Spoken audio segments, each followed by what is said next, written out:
Hello and welcome to another Ask the Data Governance Coach video series. And as I mentioned last time, I still am getting questions about data ownership that I hadn't obviously answered to date. So if you do have a question about it that I haven't covered, please do just email me in.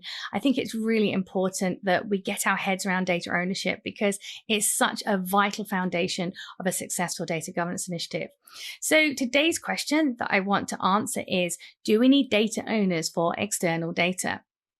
Now, I frequently run data mapping or data modeling workshops for my clients, and I can guarantee you that in nearly every one of those sessions, somebody will say to me, but that's external data, so we don't need to have a data owner for that. And I actually disagree. Because yes, I totally agree that you are buying that data in or it's being provided to you by a third party for some reason. But that doesn't mean that that data is automatically understood and always going to be really good quality. So many clients over the years have told me instances where the wrong data has been provided or some of it's missing or it's really poor quality and it causes them problems in their own business processes.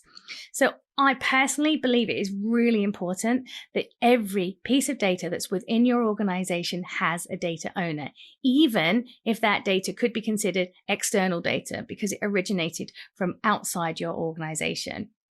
Now, of course, a data owner for external data perhaps can't do as much as a normal data owner. So I sometimes refer to it as a data owner light role. But I don't like to call it anything different because, as you've heard me mention many times, I think simplicity is key when it comes to data governance. And if we create more roles and create perhaps a slightly different role for a data owner for external data, we're making our data governance framework unnecessarily complicated. And the more complex we make it, the less likely we are to get our stakeholders to get their heads around it and actually implement it and start following it. So for that reason, whether it's internal or external data, I like to have a data owner.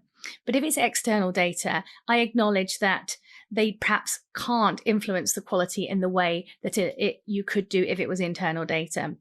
But I do think it's important to have somebody senior within your organization who knows what that data is, why your organization has it, what it can and maybe can't be used for, and also understand perhaps, how do we know it's good enough quality to use, and what checks should we perhaps put on it ourselves once we've received it to make sure it's good enough and that we're not going to break any business processes by using data that just isn't good enough for us.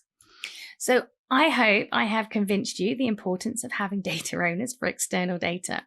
It really is an important part that shouldn't be missed out.